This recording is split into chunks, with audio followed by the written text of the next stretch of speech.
माता वैष्णो देवी आखिर कुंवारी क्यों है? त्रेतायुग की बात है। दक्षिण भारत के रामेश्वरम में समुद्र तट पर एक सुंदर गांव था। रत्नाकर पंडित यहीं रहते थे। रत्नाकर शिवजी और मां आदि शक्ति के बड़े भक्त थे। गांव शहर में रत्नाकर का मान तो बहुत था, पर कोई संतान न थी। रत्नाकर की पत्नी हमेशा मां आदिशक्ति से संतान की गुहार लगाती रहती थी।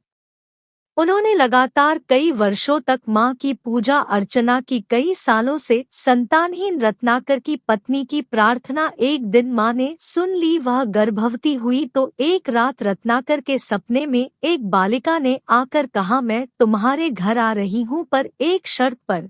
मैं जो कुछ करना चाहूं, रोकोगे नहीं? पुजारी और सिद्ध पंडित रत्नाकर को यह आभास हो गया कि मां आदिशक्ति के सत, रज और तम को दिखाने वाले तीन रूप महासरस्वती, महालक्ष्मी और महादुर्गा ने मिलकर ही इस कन्या का रूप लिया है।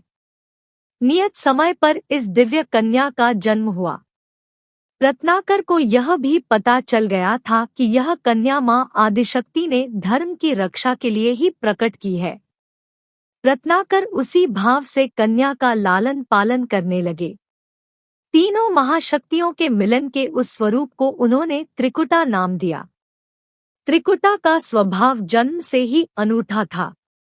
बचपन से ही वह पूजा पाठ और धार्मिक कार्यक्रमों को देखकर प्रसन्न होती। अभी 10वां साल शुरू भी नहीं हुआ था कि त्रिकुटा को यह पता चल गया था कि भगवान विष्णु ने भगवान श्रीराम के रूप में धरती पर अवतार ले लिया है। त्रिकुटा ने यह व्रत ले लिया कि वह भगवान श्रीराम से ही विवाह करेगी, अन्यथा आजीवन अविवाहित रहेगी। त्रिकुटा ने अपने पिता से कहा कि वह रामेश्वरम के तट पर रहकर तपस्या करना चाहती है। शर्त के मुताबिक रत्नाकर ने उसे नहीं रोका। 10 बरस की उम्र से ही त्रिकुटा समुद्र तट पर एक कुटी बनाकर रहने लगी। वह भगवान श्रीराम को पति मानकर उनको पाने के लिए कठोर तप करने लगी। इसी तरह घोर तप करते त्रिकुटा को बहुत बरस बीत गए। सीताहरण के बाद भगवान श्रीराम लक्ष्मण के साथ दलबल लेकर सीता की खोज करते हुए रामेश्वरम पहुंचे। श्रीराम को पुल बांधने तक यहाँ ठहरना था। भगवान एक दिन विचरण कर रहे थे, तभी समुद्र तट पर एक तेजस्विनी ध्यानमग्न कन्या को देख बहुत चकित हुए। उस कन्या के ओज और आभा से वह स्थान अलग ही रोशनी से प्रकाशित हो रहा था। भगवान श्रीराम कौतूहलवश उस कन्या के तपोस्थल तक पहुँचे। प्रभु ने उस कन्या से पूछा, तुम कौन हो देवी, और इतनी कम उम्र में इतना कठोर तप क्यों कर रही हो? ऐसी क्या अभिलाषा है जिसके लिए ऐसा घोर तप करने को विवश हो? कन्या ने भगवान को विनयपूर्वक प्रणाम करके अपना परिचय पंडित रत्नाकर की पुत्री त्रिकुटा के रूप में दिया, फिर अपनी प्रतिज्ञा बताई।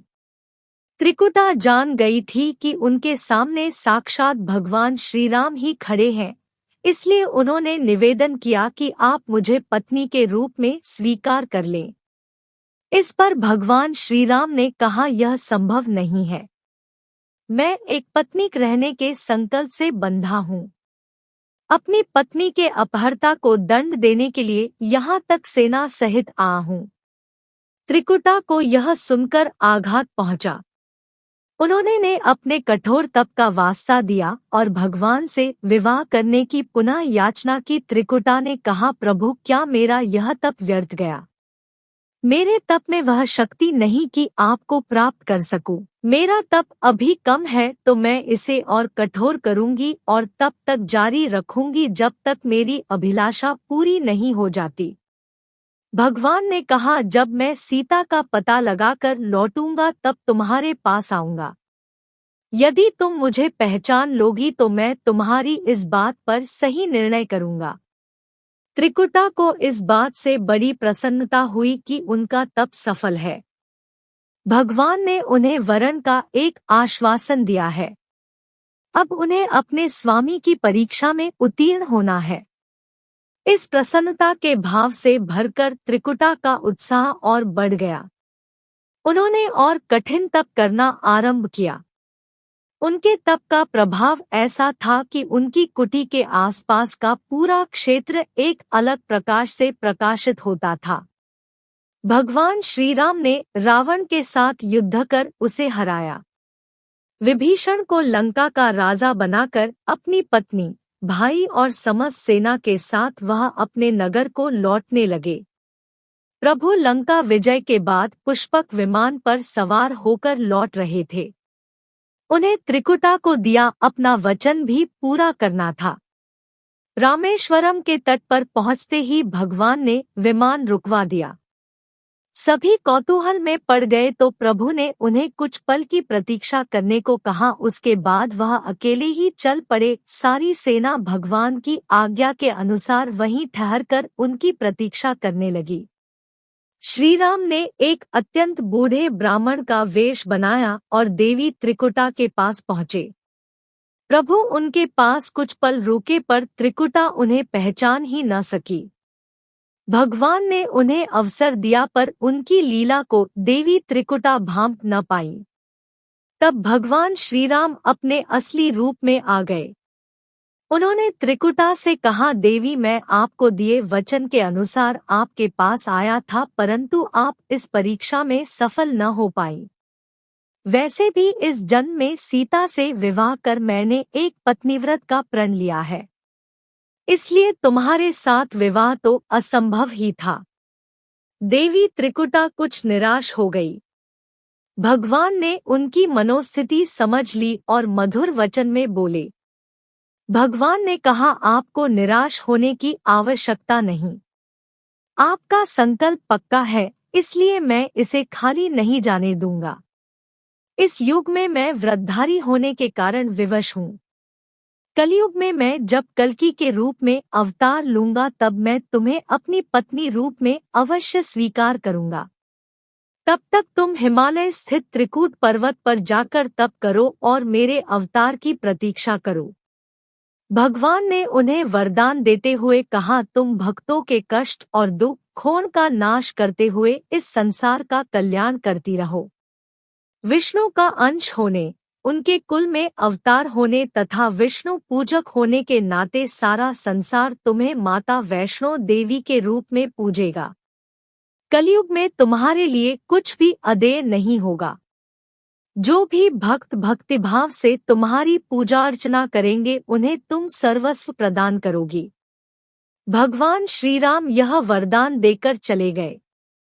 त्रिकुटा श्रीराम से मिले इस वचन से अत्यंत प्रसन्न थी।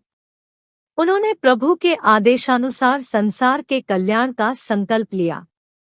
त्रिकुटा उत्तरी भारत के माणिक पर्वत श्रृंखला की 3 पहाड़ों वाले त्रिकूट पर्वत पर तप के लिए आ गई। वही माता वैष्णो देवी के नाम से विराजमान है।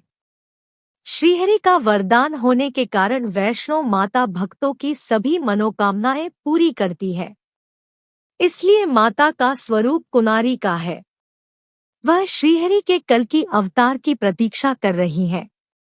उस अवतार के बाद भगवान उन्हें स्वीकारेंगे और संभव है माता वैष्णो देवी को किसी अन्य धाम पर भी स्थान दे और उन्हें कुछ अन्य दायित्व भी दे।